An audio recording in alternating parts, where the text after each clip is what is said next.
नहीं और हो चुकी है। और मेरे तजर्बे के मुताबिक जितनी ये बीमारी हर साल जानवरों को नुकसान पहुंचाती है ना, शायद कोई और बीमारी इतनी नहीं है।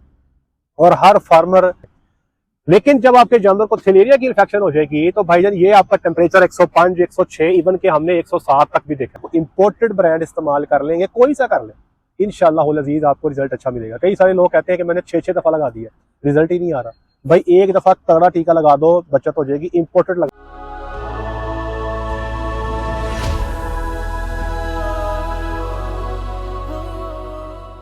जी बिस्मिल्लाहिर्रहमानिर्रहीम, अस्सलाम वालेकुम वरहमतुल्लाहि वबरकातुहू। मेरा नाम है डॉक्टर मोहम्मद मुज़म्मिल हसन। एक नए सेशन के साथ आपकी खिदमत में हाज़िर है।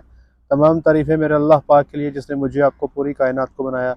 मेरे साथ मिलकर दुरूद शरीफ पढ़ लें। अल्लाहुम्मा सल्लि अला मुहम्मदिन व अला आलि मुहम्मदिन कमा सल्लैता अला इब्राहीम व अला आलि इब्राहीम इन्नका हमीदुम मजीद। अल्लाहुम्मा बारिक अला मुहम्मदिन व अला आलि मुहम्मदिन कमा बारकता अला इब्राहीम व अला आलि इब्राहीम इन्नका हमीदुम मजीद। जनाब, आज के सेशन में आपको बताएंगे बीमारी का मौसम आ गया है, गर्मी का, और जो ब्लड पैरासाइट है या खून के कीड़े हैं, या आप आम अल्फाज में जब आप इसका लेबॉर्ट्री में टेस्ट करवाते हैं, थैलेरिया, बेबेजिया, एनाप्लाज्मा, ये बीमारी अब बहुत कॉमन हो जानी है और हो चुकी है।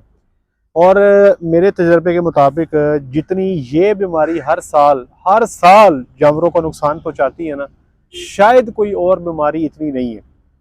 और हर फार्मर जिसने घर में 2 4 5 10 जानवर रखे हुए हैं, कुछ ना कुछ उसका शेयर गर्मी के मौसम में इन बीमारियों से या तो एक्सपायरी का शिकार हो जाता है, या जानवर कमज़ोर हो जाते हैं, या जानवर दूध से जाते रहते हैं। कई तरह के मसाइल आ जाते हैं।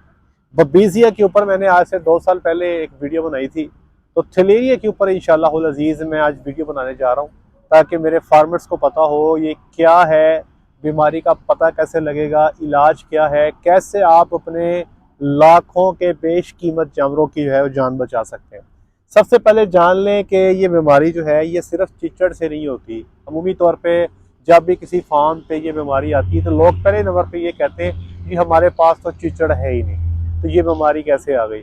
तो भाई ये बीमारी चिचड़ों के अलावा 3 जरिए से आपको और आ सकती है। पहले नंबर पे अगर आप जानवर को ब्लड ट्रांसफ्यूजन करते हो, किसी दूसरे जानवर का खून लगाते हो, ये तो खैर शाज़ो नज़री है हमारे पाकिस्तान में। दूसरी वजह ये है कि अगर आपका जानवर जो है उसको आपने नीडल लगाई, सरिंज लगाई, या कोई ऐसा इक्विपमेंट जो पहले बीमार जानवर को लगा था बाद में आपके पास लग गया। और ये बहुत बड़ी वजह है हमारे पाकिस्तान में, क्योंकि हमारा जो फार्मर है उसके पास इतने पैसे नहीं होते कि वो डॉक्टर को अफोर्ड कर सके 24/7 फार्म पे।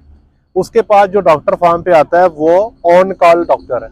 डॉक्टर साहब को फोन किया, डॉक्टर साहब आ जाए फार्म पे, मसला है, जानवर बीमार है, डॉक्टर साहब आते हैं, जानवर को चेक करते हैं, तो फिर वो उसका इलाज करते हैं। और यहाँ पे सबसे बड़ा मसला ये है कि जब डॉक्टर साहब फार्म पे आते हैं, जब वो जानवर को इंजेक्शन लगाने लगते हैं, तो सरेंज भी वही इस्तेमाल होती है और जो आगे उसका सुई लगी हुई है वो भी वही इस्तेमाल होती है। चले, मैं ये तो नहीं कहता कि अब हर जानवर पे आप सरेंज बदलते रहें, लेकिन एटलीस्ट आप एक जगह से जब दूसरे जगह पे जाओ तो जब भी इंजेक्शन लगाने लगो तो सुई लाजमी बदल दो। ये तो किया जा सकता है, इसमें तो कोई मुज़ायका नहीं है। या फिर फार्मर ये कर सकते हैं कि अपने फार्म पे सिरिंज और नीडल्स की डब्बी अपने पास रख लें। डॉक्टर साहब को बोलें भाई ये आप मेहरबानी करें, ये सिरिंज इस्तेमाल करें, ये आपने सुई इस्तेमाल करनी है, और हर जानवर पे आपने सुई बदल लेनी है। अगर आप इतना काम कर लेना, आप यकीन करें आपके 50-60% मसाइल जो है फार्म पे वो आपके इंशाअल्लाह अज़ीज़ ख़त्म हो जाएंगे। तीसरा जरिया है माँ से बच्चे में। माँ के पेट में बच्चा है ना, तो डिलीवरी के टाइम पे माँ के जरिए बच्चे के अंदर भी थैलेरिया जा सकता है। इसीलिए बच्चे की जब पैदाइश होती है तो हम साथ ही बच्चे को ब्यूटालेक्स और इमिजोल लगवा देते हैं, क्योंकि जब ये आपके जानवर के जिस्म में आ गया तो 8 से 12 दिन के अंदर अंदर आपके जानवर को बीमारी के इलामात आनी शुरू हो जाएंगे। इसलिए पैदाइश पे बच्चे को ये लगा दे तो बेहतर है। ये तो हो गया जी बीमारी फैलती कैसी है, चिटरों के जरिए फैलती है, और बाकी जो 3 चीजें आपको बताई वो मैंने भी आपसे शेयर कर दी। बंद करते हैं, अजान हो रही। हाँ जी जनाब, मेरी दोबारा अपने टॉपिक को कंटिन्यू करते हैं। एक तो ये बता रही है बीमारी आनी कैसे है, चीचड़ से आनी है। बकाया 3 रूट आपको बताए हैं, लेकिन पाकिस्तान में चीचड़ 50% और 50% ये जो एक ही जानवर को बार बार सरिंजे और नीडल मारते रहते हैं, उससे बीमारी ये आती है। ठीक है जी, एक तो पहली बात हुई जनाब। अब जब ये बीमारी आती है तो चीचड़ जैसे ही आपके जानवर को काटते हैं ना, तो वो जानवर का खून चूसता है। जब वो जानवर का खून चूसता है ना, तो जो चीचड़ के मुंह से थूक निकलता है वो जानवर के खून में शामिल हो जाता है, और उसके थूक के जरिए ये जो पैरासाइट है, ये जनाब, ये कीड़ा कह लें आप, ये जानवर के खून में शामिल हो जाता है। और आप हैरान हो गए, मैं आपको अगली बातें बताऊंगा, आप सुन के हैरान हो जाएंगे। ये जो फिर थिलेरिया है, ये जरासीम जो है, ये जाके जानवर के खून के सुर्ख खुलिये और खून के सफ़ेद खुलियों में जाके बैठ जाता है। आपको पता है जो खून के सफ़ेद खुलिये हैं, ये आपकी बॉडी का डिफेंस सिस्टम है, इसको डिफेंस सेल बोलते हैं। ये आपके जिस्म को आने वाले जो इन्फेक्शंस हैं उससे बचाता है। अब आप ये समझ लें कि आपके मुल्क की फौज बैठी हो और उसके अंदर दुश्मन बीच में आके बैठ जाए तो कैसा लगेगा। ये ऐसे ही है कि बॉडी का डिफेंस सिस्टम जानवर का उसके अंदर घुस के बैठ जाता है ये जरासीम जो है, और अगला काम यहीं पर नहीं रुकता। फिर ये अगला काम क्या करता है कि थोड़ी थोड़ी दिन गुजरते जाते हैं तो ये जनाब खून के सफेद खुलियों की तादाद बढ़ाना शुरू कर देता है। जो खून के सफेद खुलिये हैं वो 1 से 2, 2 से 4, 4 से 8, 8 से 16 बनने शुरू हो जाते हैं। उससे क्या होता है, इनकी तादाद बढ़नी शुरू हो जाती है। ये घुसपैठिए, हर नया खुलिया जो बनता है उसके अंदर ये पैरासाइट, ये जरासीम भी मौजूद होता है। फिर ये करते करते पूरे जिस्म में फैल जाते हैं और फिर ये तबाही फैलते हैं। ठीक है जी। और अगला काम ये करते हैं कि ये जो खून के सफेद खुली है ना, उनको ये जरासीम कैंसर के सेल में भी तब्दील कर देता है। देखे जनाब, कर लो इसे ना जनाब, सफाइयाँ दे लो। ये इतना खतरनाक किस्म का जरासीम है। ठीक है जी, आपके जानवर का जो डिफेंस सिस्टम है उसकी तबाही फेर देता है जनाब। 8 से 10 दिन लगते हैं जी जनाब। जैसे ये पैरासाइट जिस्म के अंदर जाता है, 8 से 10 दिन का टाइम है जी। उसके बाद इसने अन्नी डाल देनी है आपके जानवर को, यक लगती। अब आपके जानवर में क्या क्या इलामात हैं जो आपके जानवर में नजर आएंगी, जिसकी बुनियाद पे आप फैसला कर सकते हैं कि आपके जानवर को मसला बन गया। फिर मैं आपको इसका इलाज बताता हूँ। सबसे पहला, सबसे बड़ा जो साइन है, जो इलामत है, वो आपके जानवर को हाई ग्रेड फीवर होगा। सर मैं क्या कह रहा हूँ, हाई ग्रेड फीवर होगा। बुखार थोड़ा बहुत नहीं होगा, चंगा टका के होएगा। पहले तो जानवर का जो नॉर्मल टेम्परेचर है वो सुन लें, 101 से लेके 103 तक गर्मी के मौसम में हम इसको ओके गिनते हैं। गर्मी के मौसम में 101 से लेके 103 तक, सर्दी में अमूमी तौर पे 101 से लेके 102 तक को हम नॉर्मल काउंट करते हैं। लेकिन जब आपके जानवर को थिलेरिया की इन्फेक्शन हो जाएगी तो भाईजान ये आपका टेम्परेचर 105, 106, इवन के हमने 107 तक भी देखा। जानवर के बुरे हाल होते हैं, और उसको खड़े को देख के आपको ऐसे लगेगा कि जानवर पता नहीं कितना उदास है, कान फेंक देता है और बिल्कुल खाना पीना छोड़ देता है, और जिस्मानी वजन जानवर का ऐसे गिरता है जैसे जानवर डाइटिंग पे लगा हुआ है। था करके उसका जिस्मानी वजन जो है वो नीचे करना शुरू हो जाता है। दूध उसका जो है यकलक ड्रॉप हो जाता है। बंदे कहते हैं चंगा भला है, गाय का दूध था, पता नहीं दूध किधर गया इसका। इसके साथ साथ जानवर के जिस्म के अंदर जो है, जो लिम्फ नोड्स हैं, ये सबसे बड़ी निशानी है, ये सूज जाते हैं। जानवर की जो अगली टांग है ना, अगली टांग ये शोल्डर की जगह पे, उसके आगे आपको दाने नजर आएंगे, ये कानों के नीचे नजर आएंगे, पिछली टांग के पास नजर आएंगे, जिसको परीफेमोरल कहते हैं। तो यहाँ पर मोटे मोटे दाने से महसूस होंगे। ये दाने क्या होते हैं, ये लिम्फ नोड्स होते हैं जो सूज जाते हैं, जिसके ये टिपिकल साइनस बीमारी का, कि जिससे आपको अंदाजा होता है कि भाई आपके जानवर को जो है ये जरासीम जो है इसका मसला बन गया, जिसका आपको ख्याल करना पड़ेगा। इसके साथ साथ जानवर की आंखों से पानी, जानवर के नाक से पानी, ये भी आना शुरू हो जाता है। और जब जानवर, जैसे जानवर की जो आंख है इसमें धब्बे से बन जाते हैं, जिसको आप तो लोग अमूमी तौर पे कहते हैं मोतिया पे आ गया, ठीक है, या हम लोग अपनी लैंग्वेज में, हम डॉक्टर इसको कॉर्नियल ओपेसिटी कहते हैं, या लोग के अंदर ये मोतिया हो गया आँखों से, ये भी इसी बीमारी की निशानी है। अच्छा, शुरू में तो काम ऐसे चलता है, लेकिन जब ये बीमारी एडवांस स्टेज पे पहुंच जाती है ना, तो फिर 2-3 इलामात और आती हैं जो बड़ी खतरनाक है। नंबर 1, बुखार गिर जाता है। ठीक है जी, जब मुझे कोई बंदा फ़ोन करता है ना, वो कहता है डॉक्टर साहब मेरा जानवर बीमार था, पहले 106, 107 बुखार था, आज 3-4 दिन हो गए हैं, आज उसका टेम्परेचर 96, 97 पे आ गया। तो मैं 80% दिल छोड़ देता हूँ कि यार इसके बचने के चांस ना जी थोड़े हैं। क्यों? इसकी स्टेज आखिरी आ गई।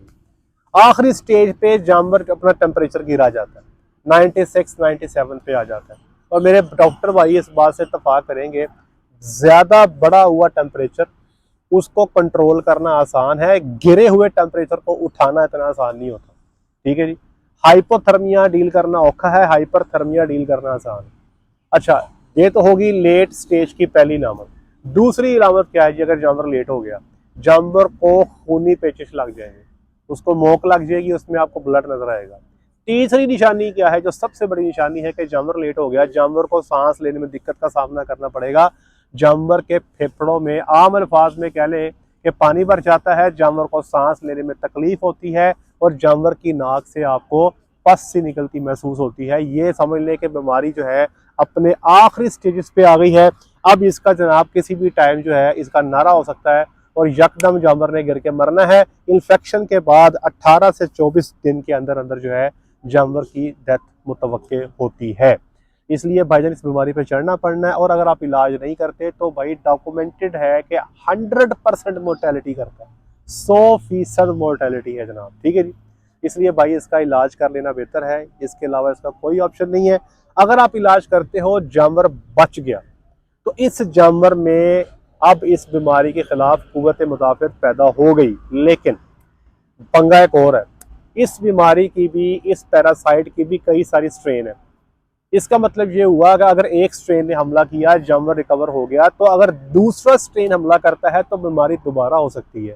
इसका मतलब ये हुआ कि अगर इस महीने में जानवर को बीमारी हुई एक टाइप के पैरासाइट से, एक स्ट्रेन से, अगले महीने दूसरी स्ट्रेन से हो गई, तो दोबारा फिर ये आपको बीमारी देखने को मिलेगी। इसलिए भाई ये प्रॉब्लम ही है। इसका सबसे बेहतर हल तो वैक्सीन है, लेकिन पाकिस्तान में वैक्सीन अवेलेबल नहीं है। अभी पिछले दिनों हमने एक कंपनी को देखा था, वो वैक्सीन लॉन्च उन्होंने की है, लेकिन अभी वो उसको हम देखेंगे, इस्तेमाल करेंगे, उसके रिजल्ट को चेक करेंगे, फिर ये अंदाज़ा होगा। अभी उसका कोई ज़्यादा लिटरेचर और ज़्यादा इन्फॉर्मेशन हमारे पास नहीं है। इलाज यही है कि चिचड़ों से बचा कर रखें, फार्म पे स्प्रे करें, चिचड़ नहीं होना चाहिए। और आपके फार्म पे जो भी कोई डॉक्टर इलाज करने आ रहा है, उसको आपने खुद से सिरिंज और नीडल की डब्बी देनी है, ताकि उसकी डॉक्टर साहब की सिरिंज और नीडल की डब्बी आपने इस्तेमाल नहीं करनी। अब सबसे इंपॉर्टेंट है जी इलाज। इस बीमारी का इलाज कैसे करना है जनाब? सबसे बड़ा टीका, सबसे इंपॉर्टेंट टीका जो आप सब लोगों की जुबान पे होता है, वो है ब्यूटालेक्स। सारे लोग जानते हैं। अच्छा, अगर तो आपने बीमारी की रोकथाम के लिए टीका लगाना है, तो मेरे भाइयों फिर तो मैं आपसे कहूँगा कि आप कोई सा लोकल ब्रांड लगा लो, कोई सा लोकल टीका ले लो, सस्ता मिल जाता है। लेकिन अगर बीमारी आ गई है तो मेरा मशवरा ये होगा कि यहाँ पर पैसे ना बचाइएगा, कोई इम्पोर्टेड ब्रांड इस्तेमाल कर लेंगे, कोई सा कर लें, इंशाअल्लाह अज़ीज़ आपको रिजल्ट अच्छा मिलेगा। कई सारे लोग कहते हैं कि मैंने 6 दफ़ा लगा दिया, रिजल्ट ही नहीं आ रहा। भाई एक दफ़ा तगड़ा टीका लगा दो, बचत हो जाएगी। इम्पोर्टेड लगा दो, मैं नहीं कह रहा ब्यूटालेक्स लगाओ, कोई सा इम्पोर्टेड लगा लो, नंबर 1। नंबर 2, ब्यूटालेक्स में जब भी लोग इस्तेमाल करते हैं तो 99% हमारे फील्ड प्रैक्टिशनर्स जो हमारे एलईडी भाई हैं, वो इसकी डोज सही कैलकुलेट नहीं कर पाते। इसकी 20 सीसी की पैकिंग आती है, 20 सीसी लगा दिया जाता है, अल्लाह खैर सल्ला। मेरे भाई अगर आपके पास 600 किलो का जानवर है तो इसकी डोज 30 ml होगी, 30 सीसी 30 ml। इसका मतलब ये हुआ कि 10 जमा 10 जमा 10 30 ml लगेगा, 20 पे काम नहीं होगा। तीसरी गलती ये होती है कि इसको लगाना का तरीका है। 20 सीसी अगर आप सिरिंज में भर के इसकी गर्दन में लगाते हो तो ये रिकमेंडेड ही नहीं है। इसकी एब्जॉर्प्शन पूरी नहीं हो सकेगी, खून का हिस्सा पूरा नहीं बन सकेगा। आपने इसको जब भी लगाना है तो 10 सीसी एक जगह पे, बस गर्दन में 3 टीके लगेंगे, 3 मुख्तलिफ जगह पे, 10 जमा 10 जमा 10। अगर आपने 20 सीसी लगाना है तो गर्दन में 2 जगह पे लगेगा, 10 जमा 10। ठीक हो गया। अगर आपने 15 सीसी लगाना है तो 2 जगह पे लगेगा, 7.5 ml और 7.5 ml। इकट्ठा आपने 10 से ऊपर नहीं लगाना।